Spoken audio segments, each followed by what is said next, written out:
मेरी आपकी हंसी से मिल गई, इन आंखों के कोनों को कई बार हंसते हंसते भिगोया। ये छोटी सी चंद पंक्तियाँ कितनी खूबसूरत है ना। तो ये ली गई है मेरा कोना जीवन का उत्सव मनाती कविताएं से, जिन्हें लिखा है पारुल सरन संवेदना जी ने। तो मैं मीनाक्षी शुक्ला आपका बहुत स्वागत करती हूँ अपने इस चैनल शब्दवेदी पर। और आज हम जिस बुक की बात करेंगे, जिस किताब की चर्चा करेंगे, उसका नाम है मेरा कोना। तो कहते हैं कि घर के हर कोनों को संवारने का स्वाद केवल गृहिणी के हाथों में होता है, लेकिन कई बार उसे अपना कोना नहीं मिलता जहां वो स्वयं को बांट सके।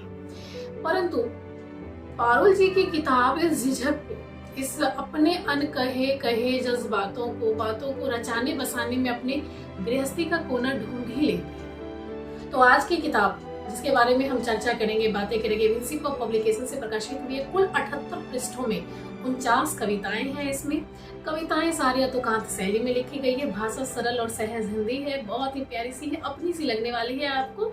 और किताब मेरा कोना जीवन का उत्सव मनाती कविताएं, हाँ जी, इसे लिखा है पारुल सरन संवेदना जी ने। अगर पूरी किताब को अगर मैं एक वाक्य में समाप्त करना चाहूँ तो हम ये कह सकते हैं कि संवेदनाओं की उत्तरोत्तर वृद्धि पर ये किताब लिखी गई है। कवयित्री ने शुरुआती संबोधन में ही स्पष्ट कर दिया है कि जहाँ मेरी भावनाएं शब्द सी हो जाती है, वही जगह मेरा कोना कहलाती है। कितना खूबसूरत है ना। तो फिर चलते हैं आगे, किताब पर बातें करते हैं कि स्त्री के लिए सबसे अहम क्या है। स्त्री के लिए सबसे अहम क्या है? परिवार। तो सबका शुक्रिया कहने के पश्चात कवित्री झांकती है अपने जीवन के पहले कोने में, जहाँ कविता जो है रंगीन पत्तियों वाले पौधे से झलकता है, प्रकृति प्रेम दिखता है। सकारात्मक दृष्टिकोण अपनाते हुए लिखती है कि जहाँ कविताएं अहमियत से शुरू होकर जिंदगी को अपने जीवित होने का प्रमाण देती है, साथ ही जीवन का उत्सव मनाती है और ईश्वर का धन्यवाद करती है। एक कविता की झांकती जिंदगी से कि घंटों तक किसी विषय को समझने के लिए हो रही बात, मिट्टी से सने हाथ, आटे से उलझी हथेलियां, लैपटॉप पर टिपटिपाती उंगलियां, लगातार लिखने के बाद हाथ पर कलम से बने नीले बिंदुओं की आकृति, किसी विषय को तह तक समझने के लिए गहन अध्ययन करता व्यक्ति, ये सभी जीवन दर्शाते हैं, काम में डूबे होने की पराकाष्ठा दिखाते हैं, हमारे जीवित होने का भी पर्याय बन जाते हैं। किताब के अगले भाग में चलते हैं तो कवित्री ने सीमितता पे बात की है। मैं सीमित हूँ। अपनी किसी कमी या अधूरेपन पर स्वयं को कोसने की बजाय उस सीमितता का अर्थ क्या है और क्यों है जीवन में, इसे ढूंढने का प्रयत्न करती हुई दिखती है। सूर्यग्रहण और कन्यादान जैसी कविता जिसमें समानता दिखलाने का प्रयत्न करती है, वहीं अर्थ ज्ञान और नाम नहीं बांटूंगी से अपना सीमित पक्ष रखते हुए मजबूत स्वयं को दर्शाती है। कन्यादान बहुत ही खूबसूरत कविता लगी। 4 पंक्ति में कि ध्यान से देखे तो विदाई हो या ग्रहण, दोनों में ही होता है एक नया मिलन। प्रतीत होता है सूर्य चंद्र से ग्रहित हो गया, पिता पुत्र से रहित हो गया। कितना खूबसूरत है ना। आगे बढ़ते हैं तो पाते हैं कि कवित्री के मन का एक कोना बड़ा व्यथित है। जब वो शब्दों को गूंथती है तो सोचती है उसकी कविताएं।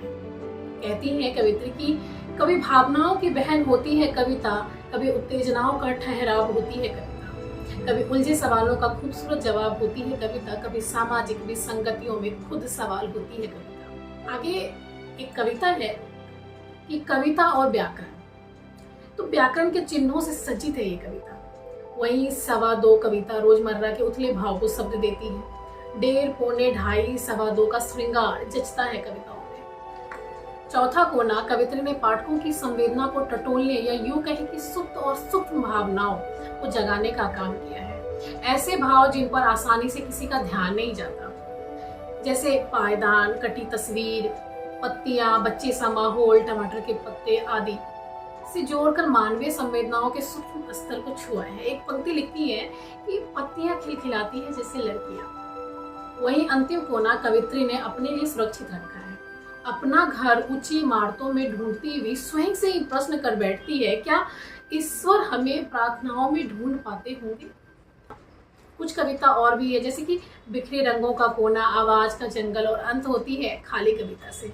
खाली कविता में लिखती है पारुल जी की जितना देखा काफी लिखा, अब और नहीं लिख पा रही हूँ, इसलिए खाली कविता लिखी जा रही हूँ। सचमुच पारुल जी की किताब मेरा कोना जीवन के उत्सव का ही उच्छ्वास है। देखा जाए तो किताब सिरहाने रखकर कई बार पढ़ी जाने वाले में से है, लेकिन शब्दों की अधिक अशुद्धियाँ मन कसैला करती है। किताब की ढंग से प्रूफ रीडिंग नहीं की गई है, ऐसा हम कह सकते हैं। और इनको पढ़े रखें तो किताब का पृष्ठ आवरण बहुत ही खूबसूरत है, जो बरबसियाँ आकर्षित करती है। सभी रचनाएं या तो कांत शैली में ही लिखी गई है, जैसा कि पहले ही बता चुकी हूँ, भाषा भी सरल हिंदी है। और किताब जो है, अधिकांश कविताएं जो इनमें है मानवीय मूल्यों और संवेदनाओं पर ही लिखी गई हैं।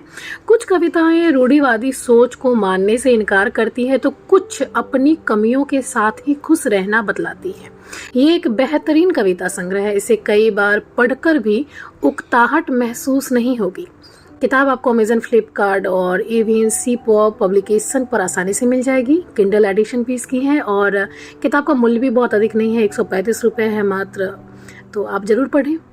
और कवित्री पारुल शरण संवेदना जी को उनकी पहली किताब के लिए बहुत सारी शुभकामनाएं। आप यूं ही लिखती रहें। तो मैं मीनाक्षी शुक्ला अब चलती हूँ, हमें इजाज़त दीजिए। और हाँ, जाते जाते ज़रूर बताते जाइए कि आपको ये समीक्षा कैसी लगी। धन्यवाद आपका।